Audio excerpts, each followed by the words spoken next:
শোন, এ মাসের শেষেই তোর ভাইঝির বিয়ে ঠিক করে ফেললাম। ছেলে ডাক্তার, বিলেত ফেরত। খুব জাঁকজমক করে বিয়ের আয়োজন করছি। বুঝতেই তো পারছিস, ছেলেপক্ষের কাছে সম্মানের প্রশ্ন রয়েছে। আর একটাই তো মেয়ে, ওর ছাড়া কার জন্যই বা খরচ করব? ব্যাঙ্কোয়েট ভাড়ায় 2.5 লাখ, তার ওপর দামি দামি শাড়ি, গয়না, কসমেটিক্স, ব্যাগ থেকে জুতো, তত্ত্বের রকমারি। জানিস তো তোর ভাইজির পছন্দ কেমন এক্সপেন্সিভ। তুই আমার আপন বোন, তাই আইবুড়ো ভাত থেকে রিসেপশন অবধি তোদের সবার নিমন্ত্রণ। তবে একটা কথা বলি, রাগ করিস না। যেমন তেমন সাদামাটা সাজে যাসনি যেন। যতই যাই হোক, মেয়ের শ্বশুরবাড়িতে আমার একটা মান সম্মানের ব্যাপার রয়েছে। নিমন্ত্রিত আত্মীয় স্বজন যেন কোনো কারণেই আমার বোনকে হতচ্ছেদ্যা না করতে পারে, সেটা দেখা তো দাদা হিসেবে আমার কর্তব্য। নিজের না হোক, অন্তত আমার। প্রেস্টিজের কথাটা মাথায় রাখিস। ডবল ডোর ফ্রিজের ওপরে রাখা কেলক্সের কর্নফ্লেক্সের দিকে চোখ পড়তেই তিনি একটু থমকে গেলেন। এখানে আবার এসবকে খায় রে? ওই তোমার ভাগ্নি। আসলে কলেজে ওঠার পর মোটা হয়ে গেছে তো, তাই কী সব ডায়েট ফায়েট শুরু করেছে। দাদা জ্ঞানদাতার ভূমিকায় অবতীর্ণ হয়ে বললেন, ওসব দামি দামি জিনিস খেলেও তোর মেয়ে রোগা হতে পারবে না। ছোট থেকেই দেখছি তো, অনেক আগে থেকেই তোদের কন্ট্রোল করা উচিত ছিল। শুধু তো কেলক্সই নয়, ফল, ড্রাই ফ্রুটস, প্রোটিন, রকমারি শাকসবজি সবই তো লাগবে। তার ওপর জিম, ইকুইপমেন্টস, ট্রেনারের মতো কথা, মাঝে মধ্যেই ডায়েট চেঞ্জ, লম্বা ধকল। গাব্বু টানা চালাতে পারবে? তোর ভাইজি তিতলি তো এমনিতেই রোগা, তাও রিসেপশনের দিন লেহেঙ্গা পরবে বলে ডায়েট আর জিমের মাধ্যমে স্লিম ট্রিম হওয়ার চেষ্টা করে চলেছে। উহ, কি খরচার প্রজেক্ট, তুই ভাবতে পারবি না। প্রত্যেকটা জিনিসই ভীষণ রকম এক্সপেন্সিভ। মাসে 15-20 তো ওতেই বেরিয়ে যায়। আমাদের গাব্বুটা দেখতে সুন্দর হলে কি হবে, যা চেহারা বানিয়েছে, ওর পক্ষে স্লিম হওয়াটা বেশ চাপের ব্যাপার। দেখ, ডায়েট জিম টিম করে কি হয়? তোদের সময় তো আর নেই। আজকালকার দিনে স্লিম ক্লিম না হলে সৌন্দর্যের দুনিয়ায় এন্ট্রি পাওয়া মুশকিল। এতক্ষণে রূপাঞ্জনার মেয়ে গাব্বু ওরফে সম্ভাগ্যী ঘরে ঢুকলো। এতক্ষণ কি মেয়ের বাইরে থেকে দাদার কথাগুলো শুনছিল নাকি? রূপাঞ্জনা প্রমাদ গুনলেন, বুকের ভেতর কাঁপন টের পেলেন। তার মেয়েটা বড্ড জেদি, আত্মসম্মানীও বটে। বাড়ি বয়ে নিমন্ত্রণ করতে আসা দাদাকে না উল্টোপাল্টা কিছু বলে বসে, তাহলে তো সর্বনাশ হয়ে একশেষ হয়ে যাবে। রূপাঞ্জনা যে আশঙ্কা করেছিলেন, তার পরে মুহূর্তেই সেই আশঙ্কা সত্যে পরিণত হলো। সম্ভাগ্যী মৃদু হেসে বলল, আসলে কি বলো তো মামা, একবার চেষ্টা করে দেখতে ক্ষতি কি? এই পৃথিবীর বুকে চেষ্টা ছাড়া তো আজ অবধি কিছু হয়নি। এই যে ইতিহাস প্রসিদ্ধ সম্রাট নেপোলিয়ন বোনাপার্ট, তিনি যদি নিজের হাতে ভাগ্যরেখা কেটে সাফল্য লাভের চেষ্টায় মরিয়া হয়ে না দৌড়তেন, তাহলে কি আর ভাবিকাল তার বীরত্ব কাহিনী মনে রাখত? পলকে মামার মুখটা গম্ভীর হয়ে উঠল। এই এঁচড় পাকা মেয়ে অতিপাত্রায় যুক্তিবাদী ভাগ্নিটিকে তিনি কোনোদিনই তেমন একটা সহ্য করতে পারেন না। তার দৃষ্টিভঙ্গি বলে মেয়েরা হবে নরম সরম, তার বোনের মতো। সহনশীলতার প্রতিমূর্তি। আঘাত করলেও সর্বঙ্গ সহার মতো সে আঘাত সহ্য করবে। কিন্তু এ মেয়ে যেন অন্য ধাতুতে গড়া, আঘাত করলে প্রত্যাঘাত আসবেই।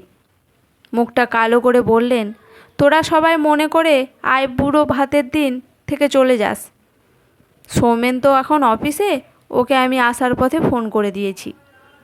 মামা চলে গেলেন, মা মেয়েকে একরাশ চিন্তার মধ্যে রেখে।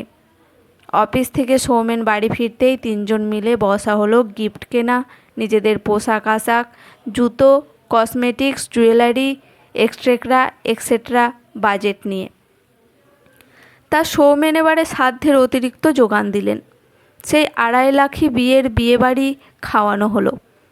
সেজেগুজে সম্মাজ্ঞীকে ভারী বৃষ্টি লাগছিল, কিন্তু মামার মন্তব্য করার অভ্যেস যাবে কোথায়।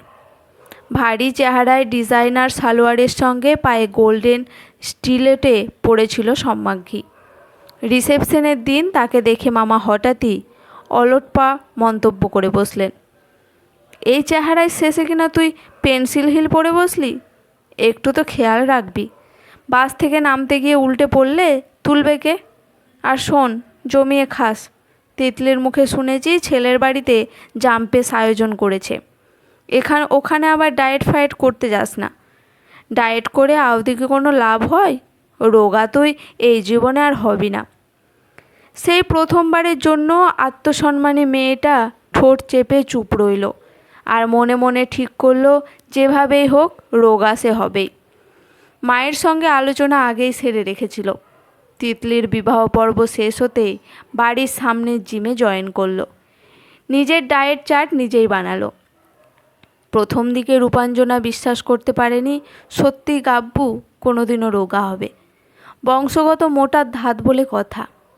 মেয়েকে নিজের সন্দেহের কথা বেশ কয়েকবার বলেও ফেলেছিলেন।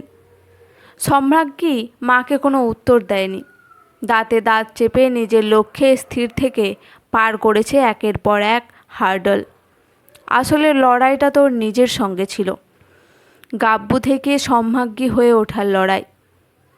8 মাসের মধ্যেই তার ছিপছিপে চেহারা সবার নজর কাটতে লাগলো, আর 1 বছরের মধ্যেই সে এমন চাবুক ফিগার তৈরি করলো যে লোকে বাড়িতে এসে যেচে মডেলিংয়ের অফার দিতে শুরু করলো। ভেতরে ভেতরে তৃপ্ত হলেও বাইরে সামগ্রী নিজেকে গাম্ভীর্যের খোলসে আটকে রাখল। এখনও যে সব সওয়াল জবাবের পালা শেষ হয়নি। বছর 2 পর আবার সেই 2.5 লাখই বিয়েবাড়ি। কানাঘুষোয় খবর 1 রাতের দামটা এখন নাকি প্রায় 3-এর গণ্ডি ছাড়িয়েছে। এক ঘনিষ্ঠ আত্মীয়ের বিয়েতে মামার সঙ্গে সামগ্রীরাও নিমন্ত্রিত। চাবুক ফিগার জড়িয়ে উঠেছে লেহেঙ্গা শাড়ি। সম্মাজ্ঞীর পিছনে ছোটোখাটো ভিড়। সবাই কথা বলতে চায়, সৌন্দর্যকে ছুঁতে চায়। কৌতূহলী মুখগুলো জানতে চায় এতদিন এই সৌন্দর্য কোথায় লুকিয়ে রেখেছিল সে, কীভাবেই বা নিজেকে এতখানি পরিবর্তন করলো। দূরে দাঁড়িয়ে মামা আর চোখে সম্মাজ্ঞীর চারিপাশে জমা ভিড়টা লক্ষ্য করছিল। একবার সেদিকে তাকিয়ে সম্মাজ্ঞী মুচকি হেসে জবাব দিল, আসলে যে কোনো লড়াই শুরু করার জন্য একটা প্রেরণা লাগে, আর অপমানও এক রকমের প্রেরণা। সেই প্রেরণায় অনুপ্রাণিত হয়েই আজ আমি এখানে। কৌতূহলী মুখগুলো স্তব্ধবাক, মুগ্ধ দৃষ্টিতে যেন হালকা বিষাদের ছোঁয়া। বিষাদ ছুঁয়ে আসা চোখের ভাষা যেন নিরুচ্চারে জানতে চায় এই মেয়েকেও কেউ অপমান করতে পারে, কিভাবে পারে। মামার চোখ তখন মাটির দিকে। ভরা অনুষ্ঠান বাড়িতে দাঁড়িয়ে কোনোদিন এভাবে নিজেকে আত্মসমীক্ষা করতে হবে তা তিনি স্বপ্নেও কল্পনা করেননি। সেই অবস্থাতেই মনে মনে তিনি ভাগ্নির আত্মসম্মান বোধের তারিফ না করে পারলেন না। রূপাঞ্জনা মেয়ের নাম ঠিকই রেখেছিল। একজন সম্রাজ্ঞীই তো পারেন নিজের দৃঢ়তায় সম্রাজ্ঞীর আসল অলঙ্কৃত করতে। আজ রূপাঞ্জনার এ চড়ে পাকা মেয়েটা বহু যত্নে গড়ে তোলা তার অহংকারের বলয়টা ভেঙে চূর্ণ বিচ্ছূর্ণ করে দিয়েছে। আজকের গল্পটি কেমন লাগলো অবশ্যই জানাবেন। গল্পটি এখানেই সমাপ্ত। গল্পটি শুনে যদি আপনাদের ভালো লেগে থাকে চ্যানেলটি সাবস্ক্রাইব করে লাইক করে আমার পাশে থাকবেন।